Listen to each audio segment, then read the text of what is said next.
Je suppose que vous connaissez Valorant. C'est le jeu dont tout le monde a déjà entendu parler ou qui s'y est déjà aventuré. Valorant n'est pas seulement un jeu, c'est un spectacle où se rencontrent la stratégie et l'adrénaline. Chaque clic, chaque mouvement raconte l'histoire d'une quête commune pour l'excellence et le dépassement de soi. Je vais vous parler de l'exploit de Riot Games d'avoir fait naître un jeu aussi grand potentiel et surtout un phénomène international. On est le 16 octobre 2019 et Riot Games, une grosse entreprise d'édition et de développement de jeux, sort sur sa chaîne YouTube une annonce intitulée Projet A.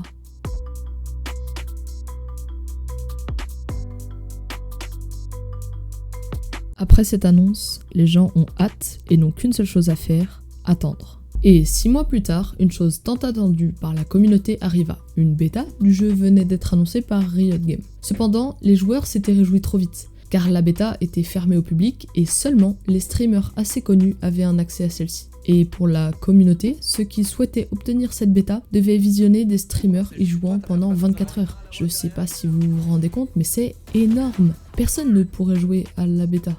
Non mais attendez, je suppose que vous imaginez très bien à quel point la communauté Valorant est puissante et que certaines personnes sont prêtes à tout pour y jouer. Des gens laissaient des dizaines et des dizaines de pages de stream en boucle, des concours pour emporter des clés de code étaient organisés et plein de vidéos tutos pour en obtenir étaient publiées sur YouTube. Les gens étaient fous et avaient envie d'y jouer à cette bêta.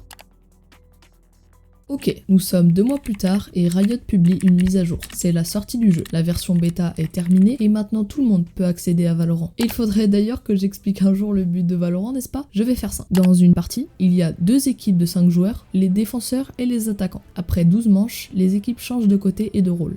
J'espère que vous me suivez. Les attaquants doivent planter une bombe qui se nomme le Spike sur un site, soit A, B ou C. Si le spike explose, les attaquants gagnent la manche même sans avoir éliminé les défenseurs. Et les défenseurs, eux, doivent désamorcer le spike et éliminer tous les membres adverses. La première équipe à remporter 13 manches gagne la partie. Ok, maintenant vous connaissez le principe du jeu. Nous pouvons continuer. Si vous êtes un joueur de CSGO, vous avez sûrement remarqué de nombreuses similitudes avec Valorant. Comme exemple, on pourrait citer le gameplay, les cartes, les armes, etc. Il en va de même pour les joueurs Overwatch. En réalité, Valorant c'est une fusion entre Overwatch pour ses pouvoirs, capacités et CSGO pour ses mécaniques de jeu. Je vous ferai aussi remarquer que quasiment tous les joueurs professionnels de Valorant étaient des anciens joueurs professionnels de CSGO. Ceux-ci avaient déjà un niveau très solide à leur arrivée sur Valorant. Ainsi, l'e-sport s'est donc développé très rapidement et seulement 6 mois après la sortie du jeu avait déjà lieu le tout premier tournoi officiel de l'histoire de Valorant. C'est le First Strike. Le but de ce tournoi était de couronner les premiers champions régionaux de Valorant avec 40 000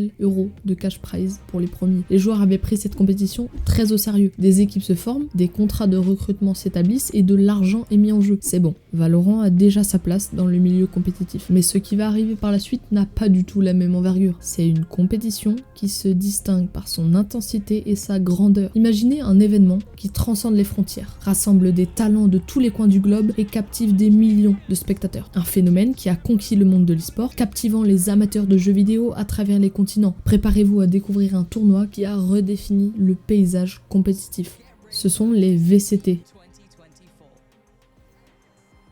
Les qualifications se font en plusieurs étapes. Il y a tout d'abord les Challengers en 2 phases, puis les Masters. Et si vous avez eu la chance ou le talent de passer à ces phases de qualification, alors s'offre à vous les champions. C'est la phase de finale pour remporter les 1 million de dollars à la clé, ce qui équivaut à environ 900 000 €. Les joueurs professionnels s'entraînent jour en jour pour les VCT et se présentent chaque année et acquièrent un niveau hors du commun. Pour exemple, ça c'est moi qui m'entraîne sur MLab. Et ça, c'est Tenz, un ancien joueur de CSGO et maintenant un joueur pro de Valorant. Ça, c'est une partie normale. Et ça, c'est une partie lors des VCT.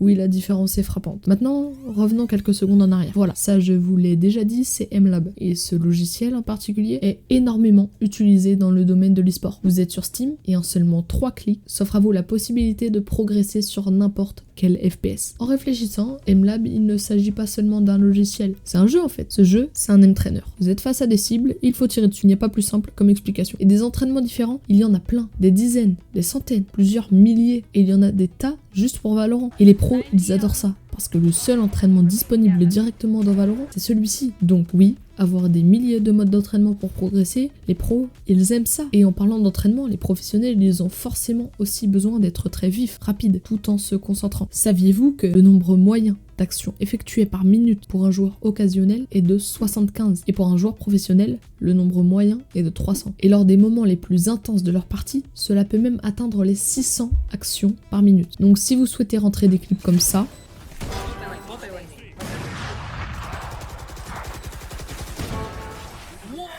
je vous conseille de vous entraîner parce que ce joueur-là en particulier, Tenz, je vous avais dit que c'était un ancien joueur de CSGO et qu'il est maintenant joueur pro sur Valorant. Mais ce n'est pas seulement un bon joueur de FPS. Ce gars, Tyson, de son vrai nom, a été l'un des tout premiers joueurs à atteindre le rang ultime du jeu, appelé autrefois Valorant. Et maintenant plus connu sous le nom de Radiant, lors de la bêta du jeu. Plus tard, il rejoint Cloud9, une petite équipe e-sport. Puis chez Sentinel, un an plus tard, une des plus grosses équipes d'Amérique du Nord. Cette transition a été aussi rapide que spectaculaire. Il s'est instantanément imposé comme l'un des joueurs les plus prometteurs de la scène compétitive de Valorant. Tenz, c'est le Teddy Riner du judo, le Léon Marchand de la natation ou le Faker de League of Legends. Le gars est une légende, une icône. Et Tenz, il est également très actif sur les réseaux. Il possède une chaîne YouTube comptant plus de 2 millions d'abonnés et plus de 400 vidéos. Il partage régulièrement des conseils et des analyses de jeux. Il est aussi très actif sur sa chaîne Twitch. Sur celle-ci, il joue juste pour s'amuser. Et son niveau est tellement extraordinaire que ça en devient captivant. Des dizaines de milliers de personnes profitent de ce spectacle incroyable. Et que vous soyez doué ou pas sur le jeu, bah vous êtes ébahis.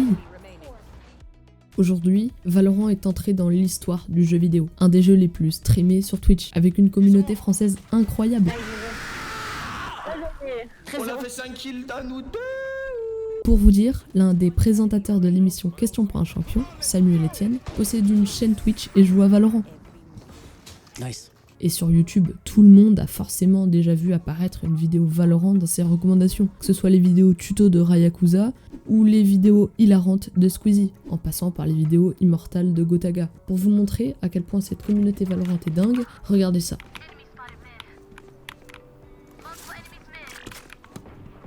Oui, de l'ASMR. Mais c'est pas tout. Est-ce que vous étiez au courant qu'il y a même des speedruns? Et oui, le but, finir le parcours du stand de tir le plus rapidement possible. C'est original.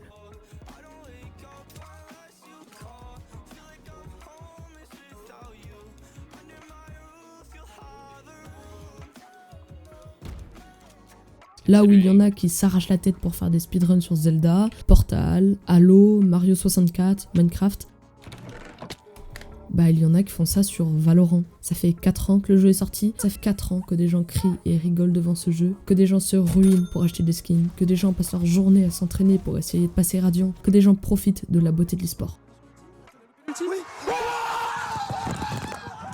Merci Valorant, merci Riot Games, merci Gentlemates et K-Corp, merci Twitch. Au passage, TTV Novus, allez checker, c'est un bon gars. Moi je vais retourner tout de suite sur le jeu car demain j'ai un match contre Sentinel. Ah oui, je ne vous avais pas dit, mais je suis joueur pro en fait. Bon allez, salut.